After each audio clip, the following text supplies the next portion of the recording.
여러분 기도 덕분에 무사히 잘 다녀왔습니다. 제가 그곳에 있으면서도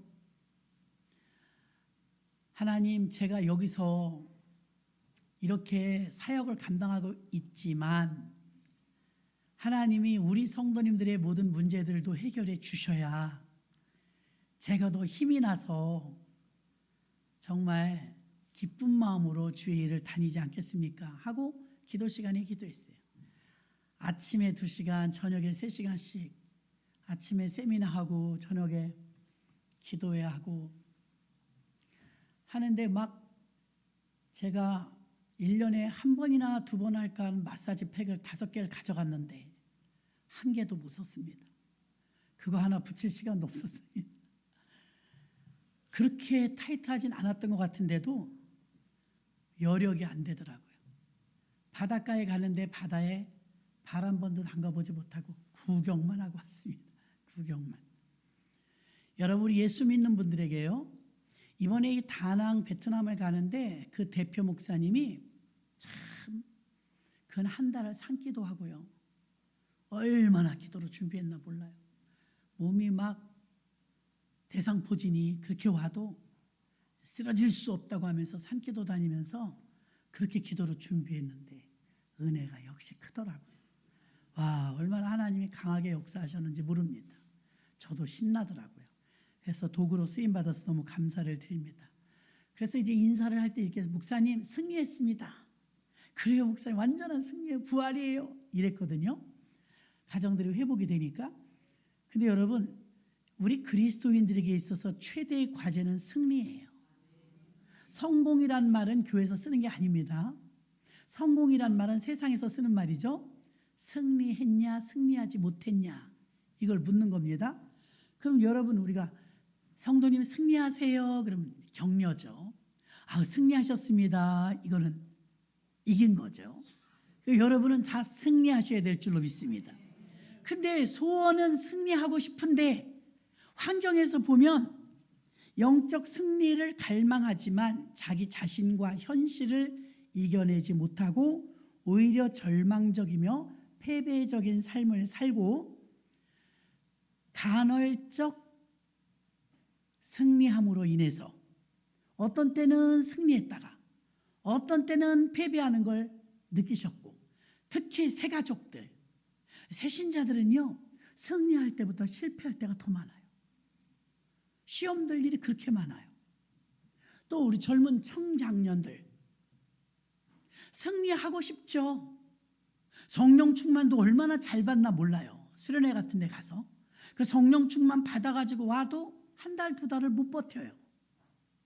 승리하질 못해요. 왜 패배할까요? 왜 넘어질까요? 그렇게 은혜 받았음에도 불구하고 여전히 승리는 우리에게 굉장히 힘든 과제예요. 여러분도 승리하길 원하십니까? 예, 저도 승리하길 원하고 이번에 목회자들, 미자립 교회 목사님들 부부를 모시고 다녀왔는데요. 목사님들 중에는 500명 목회하셨던 목사님도 계시더라고요. 나락으로 완전히 코로나 때 떨어졌는데 힘을 다 잃은 거예요. 또 어느 부부는요, 목사님 부부인데도요, 막장까지 갈 정도로 힘들어진 상황에서 마지막으로 그렇게 오신 그런 가정도 있고요. 자녀 문제, 물질 문제, 교회 문제. 어떤 분은 재능도 참 다양하고 물질도 있는데 저한테 와서 그래요. 목사님, 왜 이렇게 목회가 안 돼요? 죽겠어요, 죽겠어. 왜 이렇게 교회가 안 돼요? 내가 이번에 정말 사생 결단을 내고 가야 돼요. 막 이러는데, 야, 자칭 승리 못한 일이 더 많더라고요. 승리를 못한 일. 그분들만의 문제일까요? 우리들은요, 엎어졌다, 일어났다, 넘어졌다, 자빠졌다, 일어섰다. 그러니까 승리할 때도 있지만 승리하지 못할 때도 있다 이거예요. 그럼 우리가 승리는 비결이 있는 걸까? 승리는 배우는 걸까? 승리에 대한 확신은 내가 가지고 있는가? 과연 궁극적 목적이 승리하는 삶일까? 그러면 승리하는 삶을 살려면 하나님 말씀 중에서 어떤 걸 발견해야 될까? 그런데요, 우리는 이런 설교를 많이 들었을 거예요. 승리에 대한 가르침 중에서요, 극단적으로 치닫을 경우가 많습니다. 왜 그러느냐? 예를 들어서 승리를 원한다면 이렇게 말씀을 하십니다. 하나님께 맡기십시오. 하나님이 다 하실 거니까 하나님께 전부 맡겨야 됩니다. 이렇게 말씀하십니다. 우리도 그렇게 말하고 있어요. 틀린 말이 아니죠. 근데 이렇게 극단적으로 한쪽에 치우치는 대안을 말해주면은 성도님들이 움직이질 않고 수동적인 성도로 바뀝니다. 수동적인 기독교인으로 전락합니다.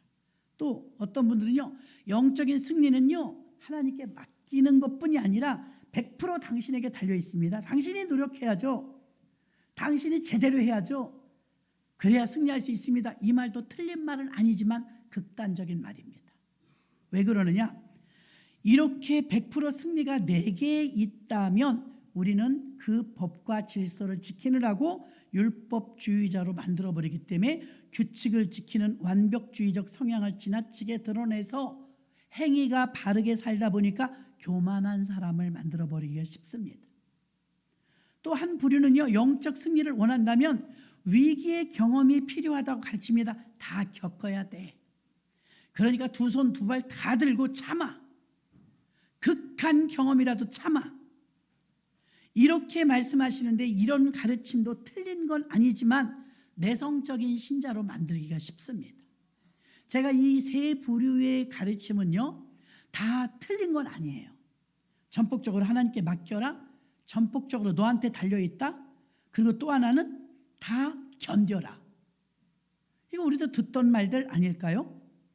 너무 한쪽으로 치우쳐 있기 때문에 영적 승리를 할 때 오늘 바울은 이렇게 말하고 있습니다. 진정한 영적 승리를 하길 원한다면 성경적인 균형을 찾아라. 성경적인 균형. 영적으로 진정 승리가 무엇인가를 알게 되는데요. 여러분, 다윗은 보면요, 성경에 이렇게 써 있어요. 전쟁을 나갈 때마다 승리하고 돌아오는데 하나님께서 다윗을 이기게 하셨더라. 이기게 하셨더라. 이런 대목이 수도 없이 나와요. 결국 다윗의 승리는 하나님께 달려있다는 걸 말하고 있는데요. 하나님께서는 바울을 통해서 말씀하시기를 제일 중요한 거, 하나님께서 우리에게 승리할 수 있도록 사인을 주실 때가 있어요. 무슨 사인이냐? 하나님이 일하실 때는 시기, 타임이죠. 타임. 그리고 기회, 찬스입니다. 이 시기와 기회, 타임과 이 시간과 그 기회를 포착하는 때가 있다. 파도 타기를 생각해 보면 아무 때나 뛰어든다고 파도 타기라는 게 아니라 파도 위에 껑충 올라가는 타이밍에 딱 맞췄을 때 거기서 파도를 아예 즐기게 되는 것입니다. 이것을 우리는요, 지난번에 한번 제가 말씀드린 적이 있는데 지속적 성령 충만과 간헐적 성령 충만을 말씀드린 적이 있어요. 삼손의 예를 들어서 삼손도 가끔 성령 충만했어요. 그래서 블레셋을 이겼어요. 근데 때때로 기생집에 드나들면서 이방 여인과 결혼하면서 끝내는 두 눈이 뽑히고 삼손의 말로를 우리가 잘 알죠. 그럼 삼손은 왜 그렇게 강력한 능력을 받았는데도 결국은 완전한 승리를 하지 못했는가? 그는 간헐적 성령 충만했기 때문에 성령 충만하지 않을 때 사고 쳤다는 거죠. 우리 전부 그렇지 않나요? 지속적 성령 충만의 대가는 다윗이죠. 다윗은 하나님과 마음이 합한 자였는데 죄를 지을 때나 그가 또 좋은 일을 할 때나 군대에서 나가서 전쟁을 할 때나 공통적인 게 하나님을 전폭적으로 의지합니다. 피난살이를 하면서 광야를 14개를 돌면서도요, 늘 하늘을 쳐다보면서, 제가 이번에 베트남에 갔는데 웃긴 얘기 하나 해드릴게요. 베트남은요, 돼지고기하고 소고기가 맛있대요. 왜 돼지고기하고 소고기가 맛있지? 그런데 돼지고기가 맛있는데 우리나라의 돼지 잡는 방법하고 완전히 다르대요. 우리나라에서는 소를 잡거나 돼지를 잡을 때 차로 막 데리고 가고 이상하게 소가 그걸 알아요. 울어 막. 그렇죠? 맹맹하고 울어요. 돼지도 돼지 멱다는 소리를 하면서 잡혀가는데 반은 고래고래 소리를 질러요. 근데 거기는 날씨가 더우니까, 우리도 굉장히 더웠거든요. 날씨가 더우니까 여러분, 한 마리 두 마리씩 잡는데요. 이렇게 우리처럼 막 100마리 200마리 잡는 게 아니고 한 마리 두 마리 잡는데 거기는 교통수단이 거의 오토바이예요. 차도 많지만 오토바이가 더 많아요. 출퇴근 시간에 보면 장사진입니다. 뭐 오토바이를 타고 다니는데. 근데 이제 가이드가 모태신앙이라 하더라고요. 가이드가 말을 해주는데 버스에서 열심히 설명을 하면서 가는데 옆에 오토바이가 지나가는데 돼지 잡으러 가는 거예요. 돼지가 평생 꿀꿀거리고 살다가요, 죽을 때 한 번 오토바이를 타는 거예요. 오토바이를 타는데 오토바이에 이대로 누워서 그냥 묶은 거예요. 근데 이 가이드가 이제 설명을 하다가 딱 창문으로 보니까 돼지가 뒤집어져 갖고 하늘을 보고 있는데 그걸 계속 보게 됐대요. 상상을 해보세요. 봤더니 돼지가 스데반 집사도 아닌데 그렇게 하늘을 보면서 행복해 하더래요. 왜냐? 처음 보는 거거든요, 하늘을. 생전 처음. 대부분의 네 발 가진 짐승은 여러분 이게 안 돼요. 고개가 땅만 보고 살게 돼 있어요. 죽을 때까지 하늘을 한 번도 못 봐요. 누가 벌렁 들어놓아서 하늘을 보겠어요. 근데 죽으러 가는 날 주인이 오토바이에다가 뒤집어서 묶는데요. 처음으로 이제 편안히 누운 거예요. 누워서 보니까 하늘이 엄청나게 푸르고 좋으네. 그래가지고요, 돼지가 헬렐레 해가지고 하늘을 쳐다보는데 어찌나 얼굴이 천사같이 빛나는지 기뻐하더래요. 그래서 가이드가 웃음이 나갖고, 나 우린 여기 베트남에 돼지고기가 맛있나 했더니 저렇게 행복하게 죽는구나.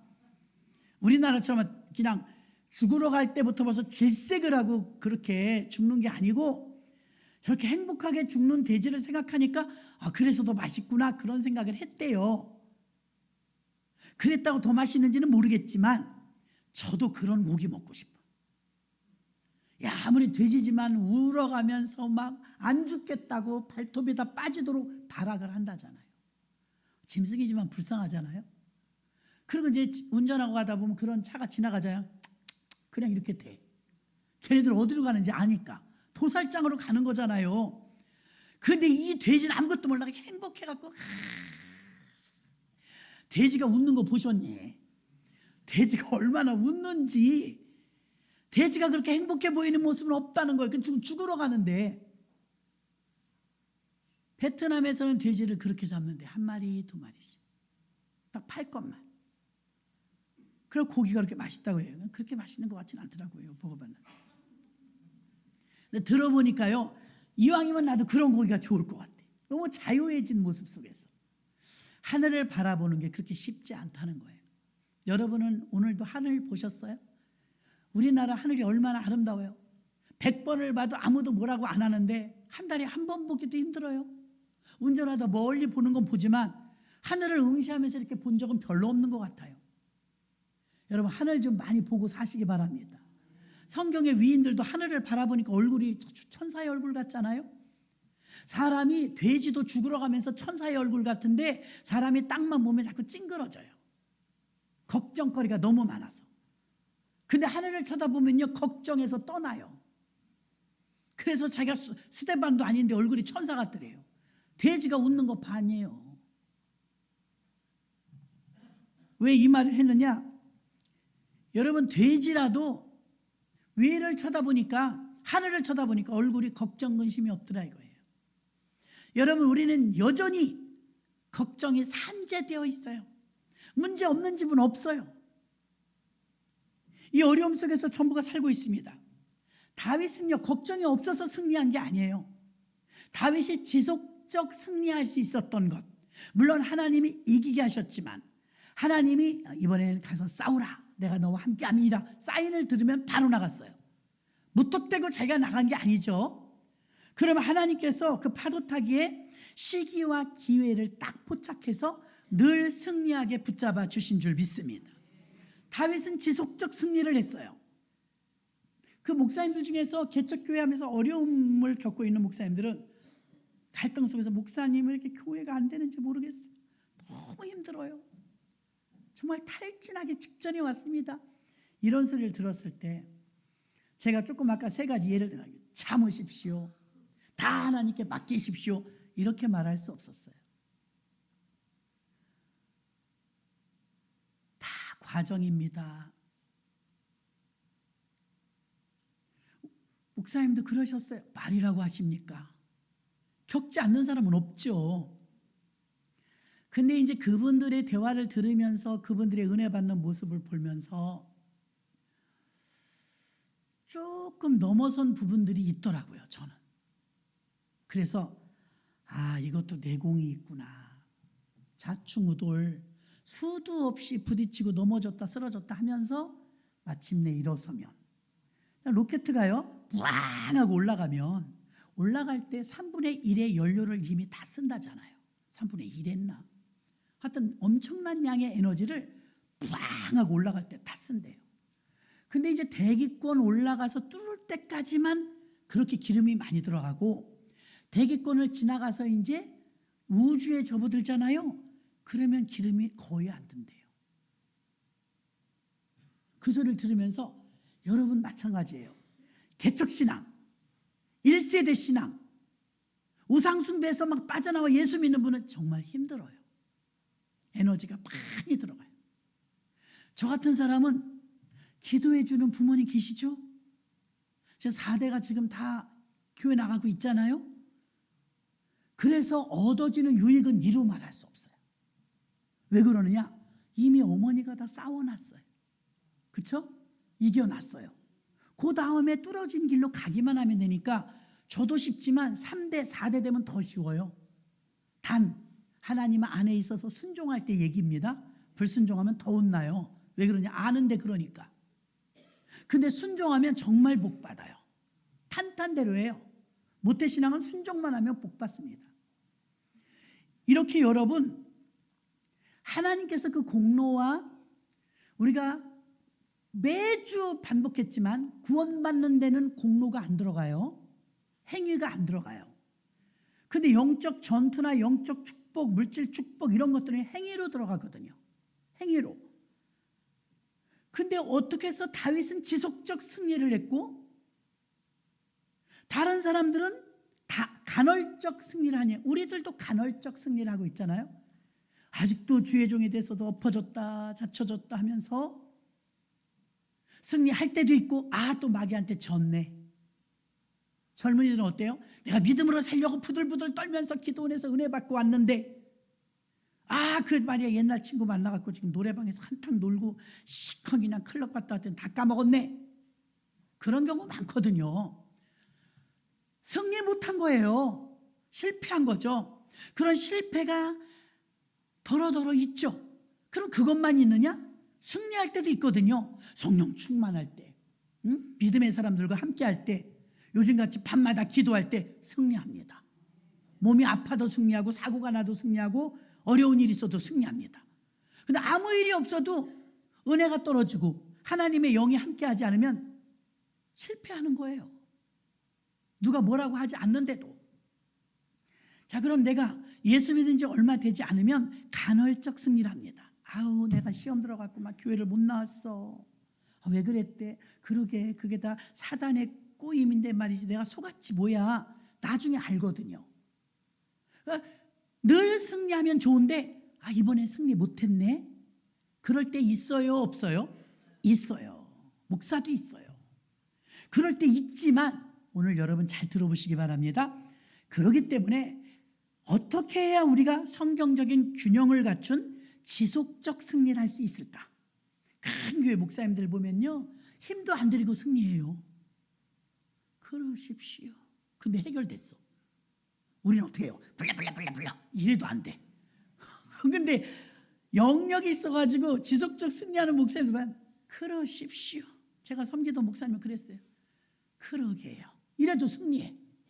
근데 우리는 막 금식하고 처리하고 이래도 간신히 승리해. 왜 그러냐 이거예요. 왜 그러냐. 그러니까 지속적 승리자가 되기를 우리 모두 원하죠. 예수 믿는 우리들에게는요 승리가 관건이에요. 아멘. 모두 승리하고 싶지요. 예, 승리는 과연 비결이 있는 것일까? 바울이 알려준 바를 우리가 한번 따라가 보도록 해요. 전도서 9장 11절로 12절 보면 내가 돌이켜 해 아래에서 보니 빠른 경주자라고 선착한 빨리 가는 게 아니며 유력자라고 전쟁에 승리하는 것도 아니며 지혜자라고 식물을 얻는 것도 아니며 명철자라고 재물을 얻는 것도 아니며 기능자라고 은총을 받는 것도 아니며 이는 봐요, 시기와 우연이 이 모든 자에게 임함이라. 때와 기회 하나님이 주신다 이거예요. 때와 기회. 대저 사람은 자기의 시기를 타임을 알지 못하나니 물고기가 재앙의 그물에 걸리고 새가 올무에 걸림같이 인생도 재앙의 날에 호련히 임하면 거기 걸리느니라. 파도 타기처럼 승리하는 사람은 보니까 하나님의 사인대로 움직여요. 하나님이 사인하지 않았는데, 여러분, 내가 눈을 가리고 조카들이 싸우는 걸 봤어요. 하나 눈을 가리고, 오빠 눈을 가리고 오빠를 좀 실컷 때려봐라. 하도 맞으니까 기회를 준 거예요. 그래서 막 마구잡이로 막 손짓 발치다니까 하나도 안 맞아. 헛방이에요, 헛방. 근데 이제 목소리를 낼 때가 있어요. 여기다, 여기. 그러면 소리 나는 쪽을 향해서 딱 때리면 어떤 때 맞을 때가 있어요. 여러분, 헛방하면 안 됩니다. 하나님 말씀대로 오른쪽, 왼쪽, 직진 이렇게 알려주면 하나님 말씀대로 때리면 승리하는 거예요. 말씀대로. 그래서 여러분, 그러면 바울이 세 가지를 오늘 말씀하셨는데 나도 지속적 승리하고 싶은데 어떻게 하면 승리할까? 첫 번째, 영적 승리는 9절에 나오는 것처럼 알므로, 나우, 안다. 첫 번째 단계는요, 아는 것이 승리의 비결이에요. 아는 것. 무엇을 아느냐? 아는 것에서부터 시작되는데 승리하려면 알아야 돼요. 3절에 받은 줄을 알지 못하느냐? 6절에 우리가 알거니와 9절에 그를 주장하지 못할 줄을 알미로다. 안다는 것은 배우고 깨닫는 것을 말하지만 무지하면 무력합니다. 승리는 아는 것에 있고요, 모르면 승리할 수 없습니다. 바울은 10절까지 무엇을 알아야 되느냐? 나는 과거에 어떤 사람이었는지. 여러분은 과거에 어떤 사람이었어요? 예수 믿기 이전, 우리가 주전, 주후를 이야기하죠. 그럼 예수 믿기 이전에 나는 어떤 사람이었냐 이 말입니다. 아무리 돈이 많았고 많이 배웠다 할지라도요, 예수 믿기 이전의 사람은요, 세상 없어도 죄인입니다. 죄인. 그래서 예수 믿기 이전에 나는 과거에 어떤 사람이었는가. 교회에서요, 전도하다 보면 이런 소리 많이 들어요. 회개하셔야 됩니다. 내가 무슨 회개할 게 있어요? 내가 교도소를 간 적도 없고 나는 잘못을 한 적도 없어요. 나는 회개할 게 없어요. 그러는데 성경에서 말하는 죄는 윤리와 도덕과 조금 별개입니다. 성경에서 말하는 죄는 예수 믿지 않는 게 가장 큰 죄예요. 그럼 대한민국 사람은 전부 과거의 죄인이에요. 예수 믿지 않았을 때. 예수 믿지 않는 게 죄라니까요. 그러니까 무엇을 회개하느냐? 예수 믿지 않았던 것을, 우상숭배했던 것을, 주님을 모르고 살았던 것을, 그게 죄인이었다는 것입니다.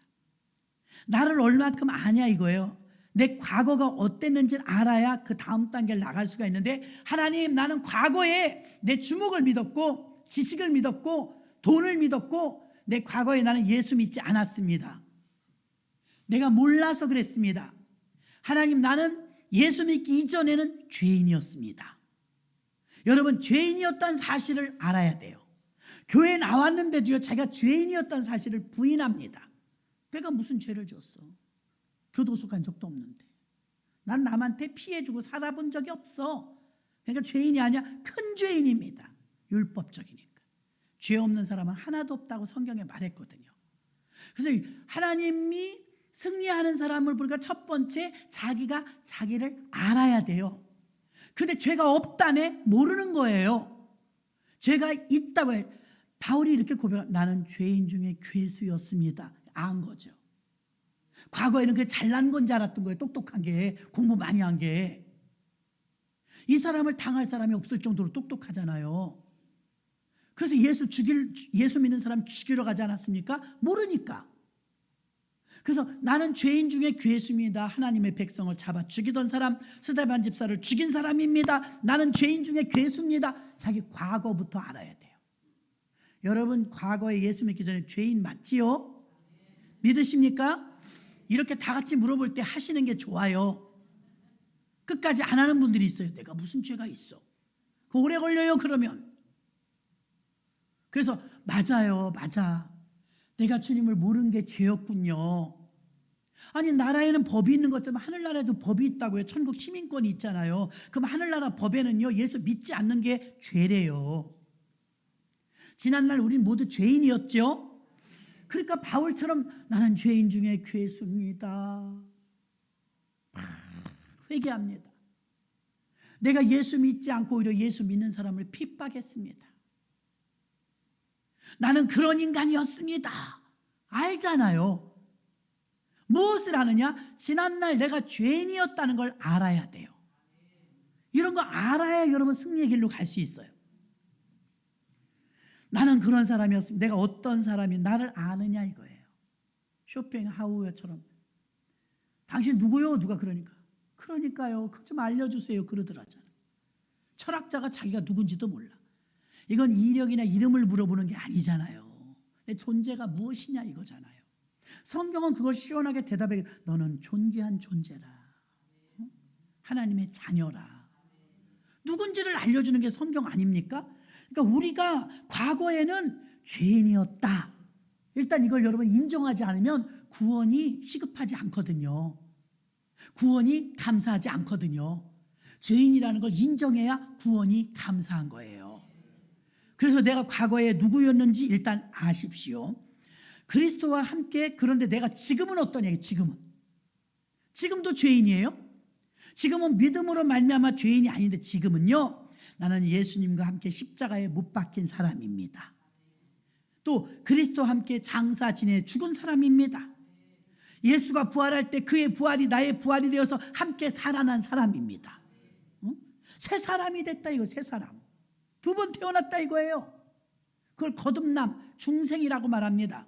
어머니의 배 안에 들어가서 두 번 태어나는 게 아니라 어머니를 통해서 배 안에서 나온 건 첫 번째 태어난 것이고, 성령으로 예수가 나의 구세주요, 십자가가 나의 새 생명이요, 이게 바로 두 번째 태어난 것입니다. 그러니 우리 그리스도와 함께 십자가에 못 박혔고 예수님과 함께 장사 지냈으며 죽음에서 부활되었다는 것을, 그리고 그 예수가 나와 함께 이제 연합이 되었다는 것을 알아야 돼요.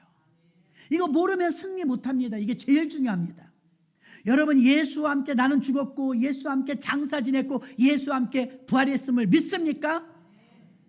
그러면 여러분들은 승리할 수밖에 없어요. 계속 이야기해 드릴게요.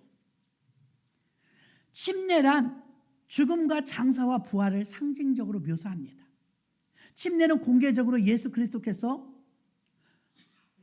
우리의 옛사람은 죽고 새 사람으로 태어난다는 의미로 침례식을 합니다. 그리스도와 함께 죽고 장사되고 부활한 걸 보며 주님과 내가 밀접한 연합되었다는 것을 기본 진리로 아는 것입니다. 내가 비록 죄에 대해 죽었을지라도 내가 죄를 한 번도 안 짓는 건 아니에요. 아니, 나 거듭났다며요. 근데 지금도 죄를 지어요. 죄의 유혹을 받아요. 저도 그렇고 여러분도 이거 동의하실 것입니다. 그러나 오늘 성경에서는요, 죄가 더 이상 우리의 삶을 지배할 수 없다고 말해요. 죄에 대하여 죽었다 하면, 죄에 대하여 죽었다는데 왜 죄가 자꾸 꿈틀꿈틀 나오냐 이거예요. 여전히 죄 속에 우리는 오염되고 있단 말입니다. 부인할 수 없는 사실이에요. 아직도 죄하고 짝짝꿍 할 때도 있단 말입니다. 그런데 죄에 대하여 죽었대요. 놀라운 사실은 여러분, 예전엔 죄의 종이었고 죄가 시키는 대로 해야 됐고 결국은 우리가 사망의 길로 가야 했는데, 죄에 대하여 죽었다는 의미는 아무리 죄를 지어도 앞으로 무슨 짓을 해도요, 우리는 새 생명을 얻어서 부활됐기 때문에 안 죽어요. 회개라는 관문은 통과해야 되겠지만 이젠 안 죽어요. 죄의 끝이 사망이잖아요. 죄의 삭은 사망이라. 죄의 끝이 사망인데 사망이 왕노릇해야 되는데 죽을까 봐 겁을 내야 되는데 죽어도 안 죽어요. 우리가 이제 뭐 90살, 100살 살면 가잖아요. 죽어도 우린 살아요. 왜? 생명을 얻었기 때문에, 새 생명을. 지옥으로 가는 게 아니라 우린 천국 백성이기 때문에요. 우린 새 생명을 얻었습니다. 그래서 이제 죄에 대해 죽었다는 의미는 죄와 사망은 아예 싹을 잘라버렸기 때문에 우리를 죽이지 못한다. 그 권세가 이제 죽이지 못한다 이 말입니다. 주님 무덤까지 가서 우리를 살려내오지 않았습니까? 그래서 죄에 대해서 죽었다는 의미고요. 내가 죄에 대해 죽은 사람이라고, 이 말은 7절에 죄에 대해서 해방된 사람이라는 것을 말합니다. 죄에 대해 죽었다는 것이 죄를 짓지 않는다는 말이 아닙니다. 죄에 대해서 죽은 자라고 성경에 써 있지만 그래도 우리는 죄를 지어요. 완성을 이룬 구원이 아니기 때문에. 그럼에도 불구하고 죄가 우리를 함부로 이제 장악할 수가 없어요. 사망으로 못 끌고 가요. 우린 죄의 지배적인 권세로부터 영원히 분리된 것입니다. 그래서 알아야 승리하는데요. 첫 번째는 나의 과거를 알아야 돼요. 나는 죄인이었다는 사실을. 그래서 지금은 어떤가? 나는 예수 그리스도의 피값으로 구원받았다는 걸 알아야 돼요. 난 더 이상 사망으로 끌려가지 않는다. 다시 지옥 갈 수 없다. 여러분이 이렇게 확신해야 될 줄로 믿습니다. 로마서 6장 6절에 보니까 우리가 알거니와 우리 옛사람이 예수와 함께 십자가에 못 박힌 것은 죄의 몸이 멸하여, 봐요, 죄란 놈이 죽은 거예요. 다시는 우리가 죄에게 종노릇하지 아니하게 하려 함이라. 아멘. 로마서 6장 6절입니다. 우리는 죄의 지배적인 권세로부터 영원히 분리되었기 때문에 여전히 내가 죄의 유혹을 받고 죄를 짓기도 하지만 그 죄가 우리를 죽음까지 끌고 가지 못한다 이거예요. 이게 대단한 승리입니다. 그래서 알아야 승리해요. 이걸 알면 아유 이러다 나 지옥 가겠네, 이러다 나 죽겠네, 그런 말 못해요. 안 죽는다니까요. 죽어도 살아요. 그래서 안희숙 여사의 소설을 보면 나는 죽어요 그런데 안 죽어요. 제목의 책 제목 쉽죠? 나는 죽어요 그런데 안 죽어요. 예수 믿는 사람만 할 수 있는 말이에요. 이 세상에 목숨은 죽을 수 있지만 생명은 죽일 수 없는 거예요. 생명의 주인이 주님이기 때문인 줄로 믿습니다. 우리는 새로운 삶, 부활의 생명을 가지고 있기 때문에 죽음이 더 이상 우리를 지배할 수 없다는 것을 여러분이 알아야 될 줄로 믿습니다. 예수님은 여러분을 좀 더 부유하게 살게 하기 위해서, 병든 몸을 고쳐주기 위해서, 어쩌면 승진하게 하기 위해서 주님이 십자가를 지신 건 아니에요. 그건 너무 약한 거예요. 그런 건 부수적인 것입니다. 주님이 이 땅에 오셔서 그렇게 십자가에서 죽으신 큰 목적은요, 오직 하나, 우리에게 이 새 생명을 주시려고 온 거예요. 영원히 죽지 않는 새 생명. 구원은 개혁이나 혁신이나 개선으로 되는 것이 아닙니다.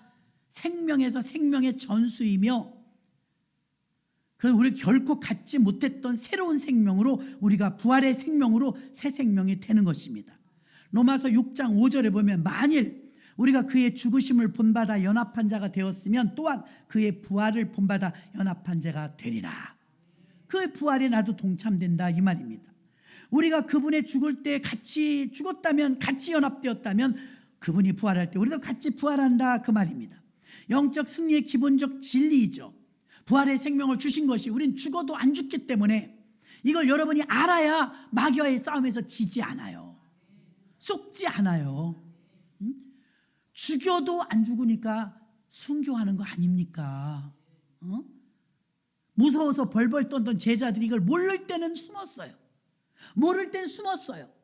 근데 이걸 알게 되니까 부활하신 주님, 주님 왜 두려워서 벌벌 떨고 문을 걸어 잠그고 폐쇄적 인간들이 됐냐면 예수님처럼 죽을까 봐. 저렇게 죽는 건 너무 개죽음인 것 같아. 죽어도 곱게 죽어야지, 저렇게 십자가에 매달려서 빨가벗겨갖고 저렇게 죽는 건 너무 수치스러운 것 같아. 난 저걸 못 감당할 것 같아. 그래서 숨어 있었던 거예요. 예수님이 문이 잠겼는데 스르륵 부활하셨으니까 영체랑 같이 합쳐졌으니까 들어오셨잖아요. 그들이 발발발 떨고 있는 거 알았어요. 로마 병정들이 찾아올까 봐. 너 예수의 제자지! 그리고 잡으러 올까 봐 문을 걸어 잠그고 폐쇄된 상태에서 있었는데 예수님이 스르륵 들어와서 그들이 가장 모습이 떨고 있으니까 제일 먼저 너희에게 평강이 있을지어다. 샬롬. 에이레네 그래요. 그 나라 말로 에이레네 이 말은요, 전쟁이 종식됐다는 표현의 샬롬이에요. 끝이다 이거, 끝. 전쟁 종식. 에이레네 그랬어요. 그 예수님이 벌벌 떠는 그들에게 너희에게 진정한, 다시는 불안에 떨지 않는 평강이 왔다. 예수님이 오시면 평강이 오는 거예요. 예수님이 함께 계신데 복잡하고 막 계산하고 막 힘들고 짜증나고 그 예수님이 오신 게 아니에요. 예수님이 어떤 환경에서든 오시기만, 감옥이든 표류된 상태든 배고플 때든 배부를 때든 주님이 오시면 기뻐요. 기뻐. 그래서 예수님이 오시니까 에이레네 그 말씀 하나에 평강이 쫙 찾아오는데 제자들 생각해, 뭐야, 예수님 살아나셨잖아. 예수님이 저렇게 3일 만에 살아나실 줄 알았으면 안 도망갔죠. 여러분 안 그랬겠어요? 3년 반 동안 따라다녔는데 자기들도 배신할 때 마음이 편했겠냐고요. 예수님이 죽어서 끝난다고 생각했으니까 도망간 거예요. 그런데 예수님이 살아나셨네? 그들을 가장 두렵게 했던 게 뭐예요? 죽을까 봐였거든요. 죽을까 봐. 그 예수님이 살아오셨거든요. 죽어도 괜찮네, 사니까. 죽어도 다시 사네. 이 부활의 믿음만 있다면 안 무서운 거예요. 그 알아야 된다니까요. 이 부활을 알아야 두렵지가 않아요. 망하면 어떡할까, 실패하면 어떡할까, 잘못되면 어떡할까, 늙으면 어떡할까, 병들면 어떡할까. 정말 부활 신앙이 있으면 자유해요. 이래도 감사, 저래도 감사. 부르시면 천국 가서 좋고, 나오면 천도에서 좋고. 할렐루야. 이게 좀 예수 믿는 멋 아닙니까? 멋. 그러니까 1세기 기독교인들은요, 정말 멋지게 예수 믿었어요. 목숨에 연연하지 않았어요. 왜? 부활한 사람을 봤으니까. 500명 이상이 목격했으니까 죽음이 두려운 게 아니네, 다시 사네. 주님이 직접 보여주셨잖아요. 같이 식사하시면서. 죽을까 봐 두려웠던 건데 죽음의 문제가 해결돼 버리니까 죽음이 더 이상 무섭지 않은 거예요. 그러니까 여러분이 진정한 지속적인 승리를 하려면 부활신앙이 있어야 돼요. 다시 산다는 믿음을 알아야 돼요. 우린 죽는 게 끝이 아니구나. 죽어도 우린 다시 사는구나. 할렐루야. 부활이 최고의 메리트예요. 기독교에선. 그 부활주일 앞두고 우리가 지금 있는 거잖아요. 이 사순절은 부활절까지 준비하는 기간이에요. 이번에 깨달은 게, 아무리 후배 목사님이지만 한 수 배운 게 뭐냐면, 미친 듯이 기도하더니 하나님이 엄청나게 은혜 주시더라고요.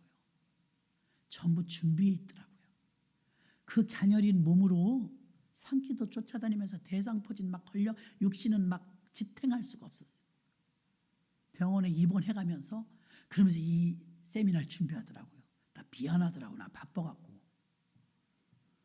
그런데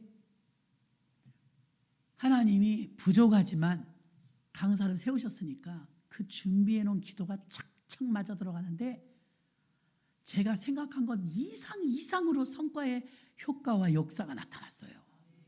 그건 그분의 철저한 몇 달 전부터 준비한 기도 덕분이에요. 기도. 여러분이 부활하신 주님을 안다면, 예수님이 오셨다.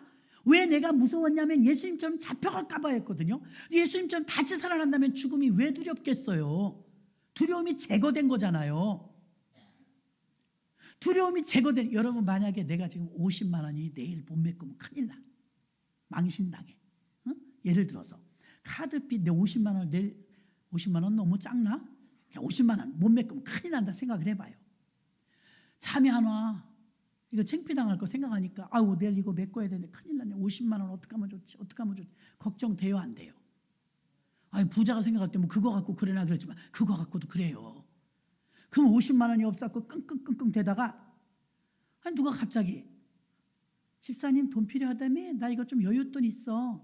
나중에 생길 때 줘. 그리고 100만 원 갖고 와서 턱 줬어. 잠 안 올 것 같아요? 2다리 쭉 뻗고 잡니다. 왜? 걸리적거리던 문제가, 신경 쓰이던 문제가 해결됐기 때문이죠. 여러분, 왜 제자들이 숨었어요? 죽을까 봐요. 제자들이 왜 폐쇄해 갖고서 속에 갇혀 있었어요? 자기들도 그렇게 개죽음 당하듯이 그렇게 죽을까 봐 싫어서였거든요. 그런데 예수님이 살아오셨어요. 가장 두려웠던 문제가 제거된 거예요. 그럼 자유한 거죠. 그러니까 제자들 봐요. 그 뒤에는 죽음 무서워하지 않아요. 그렇죠? 사도행전으로 넘어가서 봐요. 제자들이 죽음 두려워하나? 마땅히 여기잖아요. 순교를. 마땅히 여기는 건 뭐예요? 아, 잘됐다. 하나님한테 간다. 지금도 우리 아는 목사님들은 그래요. 아우, 난 주님이 암 걸렸다고 그래갖고 나 웃겨갖고 혼났어요. 목사님, 내가 건강검진 갔더니 암이래요. 어머, 어떻게 할까? 아우, 아싸 그랬어요. 제가. 왜요? 그러니까 아버지한테 간다. 전 그 정도 돼야지요. 그런 사람이 죽음이 두렵겠어요? 그들이 어느 날 목사님 큰일 났어. 왜? 다 났어. 항암도 안 해도 된대요.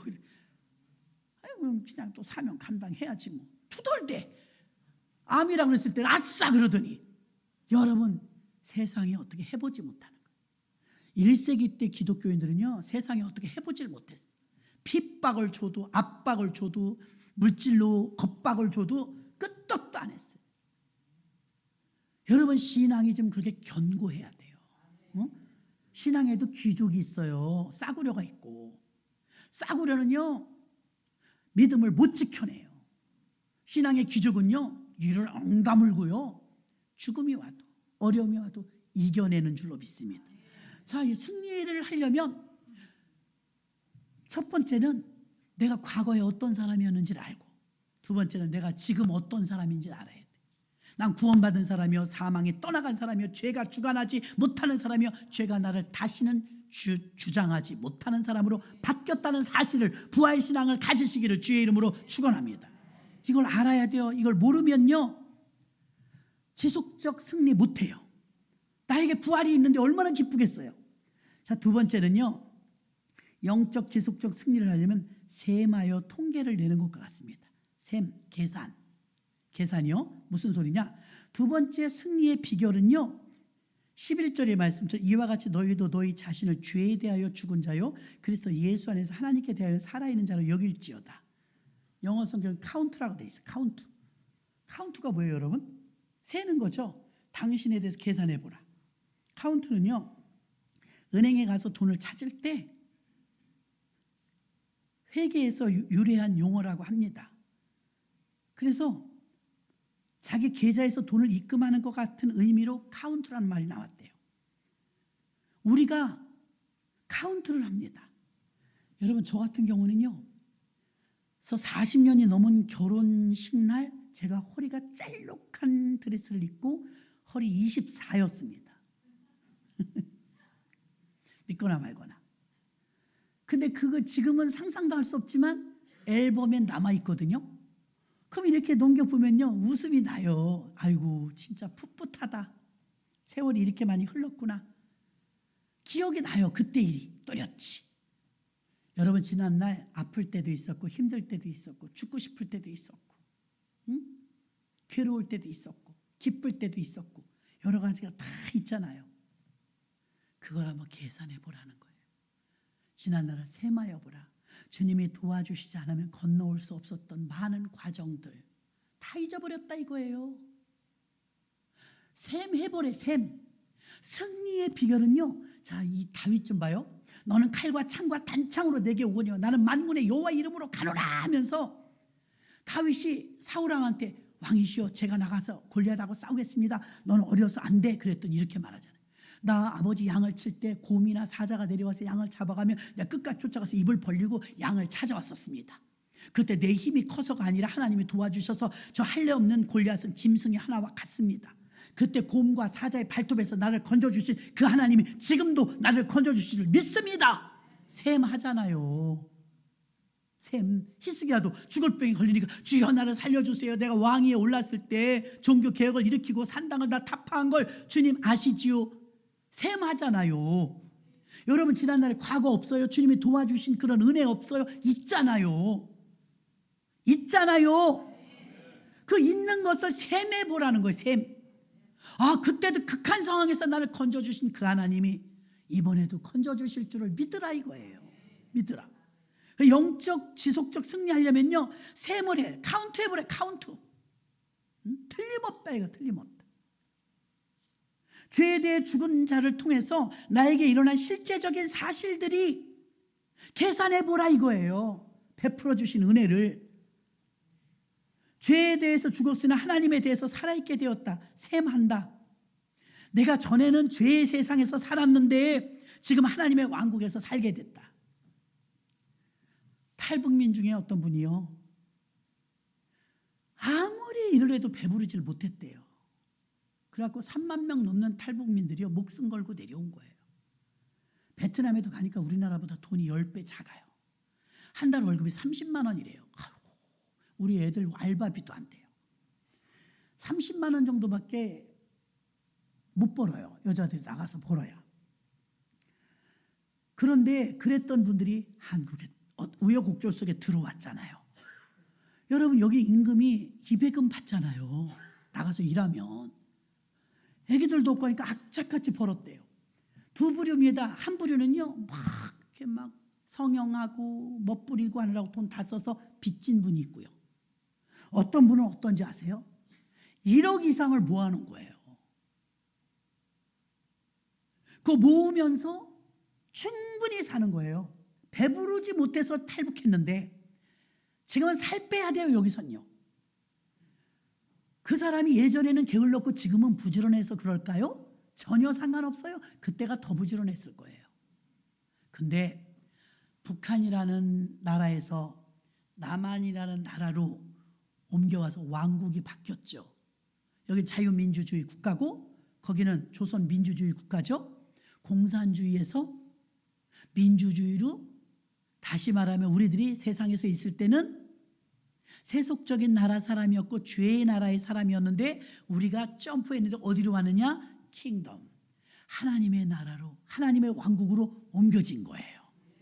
우리 모두가 하나님의 왕국으로 옮겨지니까 새로운 왕, 킹, 하나님, 새로운 주인, 새로운 시민권, 새로운 방식, 새로운 삶, 새로운 사탄의 왕국에서 하나님 왕국으로 우리가 옮겨졌기 때문에 새로운 삶을 살게 된 줄로 믿습니다.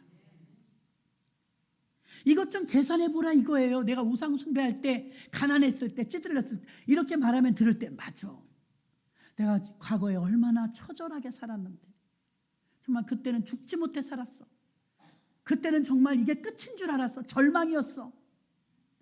그런데 하나님이 희망의 나라로 옮겨주셨죠. 하나님의 행복의 나라로 옮겨주셨죠. 이것 좀 셈해보라 이거예요. 아, 주님 은혜 감사합니다. 매일같이 내가 죄짓고 살았는데 지금은 진짜 주님의 은혜로 사는군요 하고 결산하는 게 셈인 줄로 믿습니다. 그것을 카운트해봐라. 영적 승리의 첫 번째 비결이 아는 것이라면 두 번째는 계산해봐라. 셈해봐라. 고린도 후서 5장 17절, 그런즉 누구든지 그리스도 안에 있으면 새로운 피조물이라. 이전 것은 지나가신 보라 새 것이 되었도다. 여러분, 새 것 된 거 믿습니까? 나이가 많고 적고 상관이 없어요. 예수 안에 들어와서 새로운 피조물이 된 줄로 믿습니다. 예수 그리스도의 주전을 Before Christ라고 합니다. 우리는 약자로 BC 그렇게 성경에 써 있죠. 그러면 주후, 예수님 탄생 이후를 우리는 안노 도미니 그래갖고 AD라는 약자를 씁니다. 이 세상의 역사는 주전과 주후로 나뉘어요. 지금 서기력은 다 주후예요. 그럼 주전과 주후로 나뉘는 것처럼 여러분 개인도요, 예수 믿기 전과 예수 믿은 후로 나뉘어요. 이 세상의 역사는 예수로 말미암아 움직여요. 예수로 말미암아. 믿는 사람에게만 있는 게 아닙니다. 예수 그리스도를 알기 전에는 죄의 속박과 두려움 속에 살았지만 구원받은 이후에는 부활의 승리자가 된 것입니다. 여러분이 이런 위대한 사람인 걸 알아야 돼요. 내가 예수 그리스도를 알기 전의 모습은 죄인의 모습이었지만 예수 그리스도를 모시고 난 이후의 삶은 이제 의인이 된 것이에요. 의인. 이걸 잘 계산해 보라 이 말입니다. 본문 8절과 9절, 만일 우리가 그리스도와 함께 죽었으면 또한 그와 함께 살 줄도 믿노니 이는 그리스도께서 죽은 자 가운데서 살아나셨음에 다시 죽지 아니하시고 사망이 다시 그를 주장하지 못할 줄 알미로다. 아멘. 우리는 모든 것이 예수 그리스도로 인하여서 다 바뀐 거예요. 여러분, 부인할 수 없는 사실은 복음이 1세기 때부터요, 이 아시아권부터 왔으면 우리가 더 먼저 발전했을 거예요. 근데 마게도냐에서 손짓해갖고 바울 일행이 유럽으로 먼저 가잖아요. 지구본을 볼 때 서쪽으로 복음이 돌면서 한국, 미국, 영국 이렇게 들어왔잖아요. 그러니까 이게 우리가 발전이 늦어진 거예요. 구라파 지역 복음이 들어가는 곳곳마다 빛이 많으니까 다 번영이 왔어요. 지금도 마찬가지입니다. 여러분, 우리가 5,000년 역사 가운데 게을러서 못 살았어요? 나는 우리 할머니들 보면 게으른 분 본 적이 없어요. 얼마나 열심히 살았는데요. 솔직히 우리가 게으르지. 요즘 세상에 뭐 별로 하는 거 있어요. 기계가 다 하죠. 근데 지금 누리는 거 최고로 누리고 살고 있잖아요. 이 번영과 이 축복은요, 부인할 수 없는 사실은 복음이 들어와서예요. 복음이 들어와서. 모든 것이 예수 그리스도로 인해서 바뀌는 거예요. 전통이 바뀌는 게 아니에요. 역사가 바뀌는 게 5,000년 역사가 바뀌는 게 아니에요. 우리 얼마나 처절하게 살았는데요. 모든 것이 예수 그리스도로 인하여 인생도 바뀌고 삶도 바뀌는 것입니다. 우리는 이 세상의 시민이 아닌 천국의 시민으로 살아가고 있는 것입니다. 고린도후서 5장 1절로 2절, 만일 땅에 있는 우리의 장막집이 무너지면 하나님께서 지으신 집, 곧 손으로 지은 것이 아니요 하늘에 있는 영원한 집이 우리에게 있는 줄 아나니, 천국이죠. 과연 우리가 여기서 탄식하며 하늘로부터 오는 우리 처소로 덧입히기를 간절히 사모하느니. 아멘. 우리는 이제 다시 세상의 집으로 돌아갈 수 없는 때가 옵니다. 하늘의 집을 절대 포기할 수 없죠. 아무리 나의 인생을 계산해 보아도 내가 살 곳은 여기보다 거기가 더 길어요. 더 긴 곳에 투자하시기를 바랍니다. 더 긴 곳에 투자하려면 주님께 옵니다. 기도하는 삶을 삽니다. 주님이 기쁘시는 삶을 삽니다. 마지막 세 번째, 영적 지속적 승리는요, 영적 전투력에 있습니다. 세 번째 단계죠. 양보에 관한 싸움입니다. 사도 바울은 영적 승리를 위해서 전투를 강력하게 말하고 있습니다. 의의 무기다. 13절 보십시오. 너희 지체를 불의의 무기로 죄에게 내주지 말고 오직 너희 자신을 죽은 자 가운데서 다시 살아난 자 같이 하나님께 드리며 너희 지체를 의의 무기로 하나님께 드리라. 아멘. 12절 13절에 나와 있습니다. 이제 죄의 무기가 아니라 의의 무기로 쓰임받아. 13절도 보면요 나와 있지 않습니까? 로마서 12장 1절.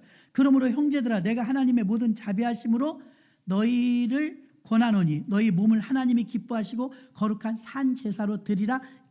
이는 너희의 드릴 영적 예배니라. 철저한 전투입니다. 에베소서 6장 14절로 18절. 여러분이 다 같이 합독해봐요. 시작. 그런즉 서서 진리로 너희 허리띠를 띠고 의의 흉배를 붙이고 평안의 복음에 예배한 것으로 신을 신고 모든 것 위에 믿음의 방패를 가지고 이로써 능히 악한 자의 모든 화전을 소멸하고 구원의 투구와 성령의 검 곧 하나님의 말씀을 가지라. 모든 기도와 간구로 하되 무시로 성령 안에서 기도하고 이를 위하여 깨어 구하기를 항상 힘쓰며 여러 성도를 위하여 구하고. 아멘. 17절 구원의 투구와 성령의 검 곧 하나님의 말씀을 가지라. 이건 전신갑주를 말하는 거예요. 영적 무장이 되어 있어야 간헐적 승리하지 않고 지속적 승리합니다. 영적 무장이 되어 있지 않고 그 틈을 보였을 때 삼손이 기생집을 드나들면서 자기의 그 영권을 잃어버린 거예요. 영적으로 무장된 다윗은 슬플 때나 기쁠 때나 외로울 때나 좋을 때나 언제나 무장이 되어 있었기 때문에 지속적 승리를 할 수 있었습니다. 왜 음란에 빠집니까? 왜 방탄에 빠집니까? 왜 죄악에 빠집니까? 삼손은 간헐적 승리했기 때문이에요. 우리의 지금 과제가 승리 아닙니까? 승리. 패배할 때마다 약 오르잖아요. 마귀한테. 믿음에서 자꾸 넘어지니까. 그러면 승리하는 방법을 제가 알려드리는 거예요. 여러분이 참 연구해 올 거예요. 연구한 거 그냥 들으면 편하잖아요. 베드로전서 5장 8절로 9절. 근신하라 깨어라. 너희 대적 마귀가 우는 사자같이 두루다니며 삼킬 자를 찾나니. 왜 우리가 성령 충만하고 전신갑주를 취해야 되느냐? 마귀가 삼킬까 봐요. 마귀가 삼켜버리면 목적지까지 못 가니까요. 우리는 왜 양보하거나 굴복하지 않고 믿음을 굳건히 해야 됩니까? 삼킬 자를 찾아 우는 사자에게 대적하기 위함입니다. 우리가 대적하는 무기는요, 은혜입니다. 은혜, 값없이 주신 은혜. 그 은혜를 놓치지 않으면 어디서나 어떤 마귀에서나 이길 수 있어요.